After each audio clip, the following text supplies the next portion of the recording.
दिल्ली में एक unified single municipal corporation की स्थापना की गई। So the previous 3 municipal corporation cease to exist और इसके तहत सेंट्रल गवर्नमेंट के पावर्स को यूज करते हुए जो दिल्ली के अंदर वार्ड्स के नंबर की फिक्सेशन सेंट्रल गवर्नमेंट की पावर है, उसके तहत 250 वार्ड्स निर्धारित किए गए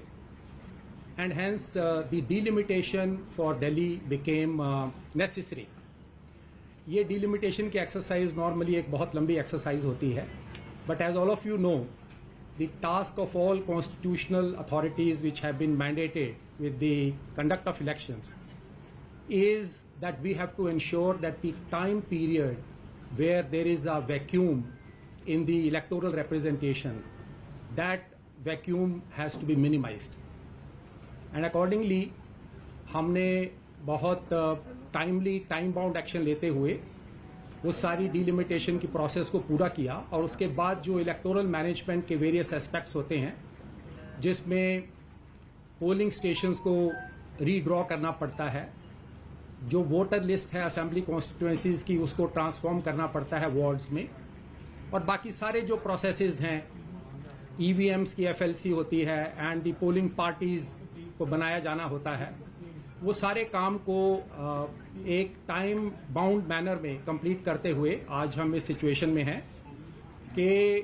दिल्ली के 250 जो वार्ड्स हैं उनके इलेक्शंस के लिए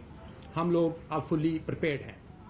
आप सभी को जैसे पता है कि दिल्ली में there are 70 assembly constituencies, but the municipal corporation of Delhi has the jurisdiction of 68 assembly constituencies. जो 2 असेंबली कॉन्स्टिट्यूएंसीज दिल्ली कैंट और न्यू दिल्ली हैं वो एमसीडी की ज्यूरिसडिक्शन के बाहर हैं। तो 68 असेंबली कॉन्स्टिट्यूएंसीज में 250 वार्ड्स निर्धारित किए गए हैं और ये 250 वार्ड्स के लिए अब इलेक्शन करवाए जाएंगे। ये जो 250 वार्ड्स हैं, इसमें जो स्टैट्यूटरी प्रोविजंस हैं कि 2011 के सेंसस के हिसाब से जो शेड्यूल्ड कास्ट की पॉपुलेशन की परसेंटेज थी दैट वाज 16.72%।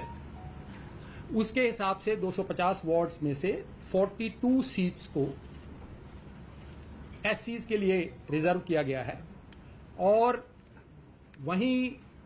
प्रावधानों के तहत जो विमेन की रिप्रेजेंटेशन है,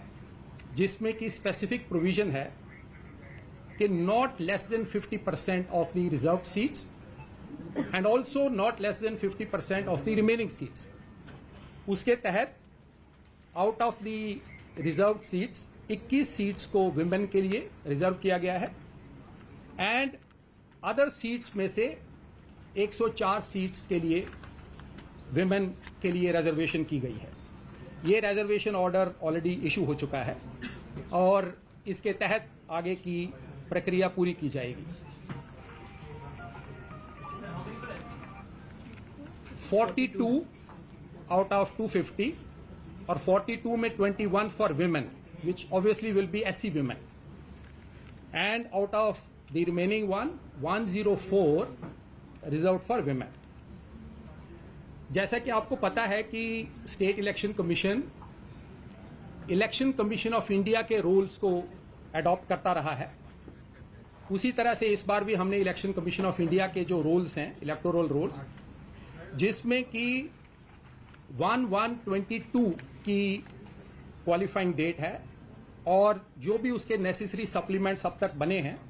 उनको हमने अडॉप्ट किया है और उसके तहत एज ऑन टुडे 1,46,73,847 वोटर्स हैं। ये हम डिटेल्स भी आपको देंगे। 73,847। इसमें जो हमारी ईपी रेशियो है वो लगभग इलेक्टर पॉपुलेशन रेशियो जो है दैट इज 69.1% एंड जो जेंडर रेशियो है that is 837 against 1000 males. 100 year से ऊपर के 213 हमारे पास इलेक्टर्स हैं और 80 to 100 ईयर्स के बीच में 2,09,436 हमारे इलेक्टर्स हैं। पोलिंग स्टेशंस की बात की जाए तो 2017 के एमसीडी के इलेक्शंस में हमारे पास 13,138 पोलिंग स्टेशंस थे, जो कि अब रीड्राइंग करने के बाद 13,665 पोलिंग स्टेशंस होंगे। ये सभी पोलिंग स्टेशंस पे हमने डायरेक्शंस दिए हैं म्युनिसिपल कॉरपोरेशन को और सारी एजेंसीज को कि वहां पे एश्योर्ड मिनिमम फैसिलिटीज प्रोवाइड की जाएं सारे वोटर्स के एक प्लेजेंट एक्सपीरियंस के लिए, जिसमें drinking water, shade, toilet facilities and particularly persons with disability के लिए एक सीमलेस ट्रैवल के लिए अरेंजमेंट हो, प्रॉपर रैंप्स हो, इसको इंश्योर किया जाएगा। पोलिंग स्टेशंस में ये इंस्ट्रक्शंस हैं कि हर एक असेंबली कॉन्स्टिट्यूएंसी में मिनिमम एक polling station, model polling station बनाया जाएगा और एक polling station will be manned by all women teams, जिसमें कि सारे हमारे विमेन ऑफिशियल्स होंगे। जो एमसीडी के इलेक्शंस हैं, पिछली बार की तरह इलेक्ट्रॉनिक वोटिंग मशीन्स को यूज किया जाएगा और इस बार हमने सारी 55,000 से ज्यादा ईवीएम्स की एफएलसी करवा ली है। वो सारा हमारा प्रोसेस कंप्लीट हो चुका है और इलेक्शन के दिन मॉक पोल से स्टार्टिंग होगी, जो कि हमारी एक स्टैंडर्ड ड्रिल है। और पिछली बार की तरह इस बार भी नोटा का इस्तेमाल पोलिंग के टाइम पे किया जाएगा और वोटर्स की सुविधा के लिए there will be provision for the photograph of the candidate also on the ballot paper. ये सारी व्यवस्था के लिए बहुत लंबे चौड़े तौर पे इलेक्टोरल पर्सनल के लिए व्यवस्था की गई है, जिसमें कि central government, government of NCT of Delhi, municipal corporation और बाकी भी सारी ऑर्गेनाइजेशन से स्टाफ को रिक्विजिशन करके 1 लाख से ज्यादा स्टाफ की डिप्लॉयमेंट इसमें की जाएगी, जिसमें कि जो सीनियर लेवल पे हमारे 11 डिस्ट्रिक्ट इलेक्शन ऑफिसर, जो कि डिस्ट्रिक्ट मैजिस्ट्रेट्स भी हैं,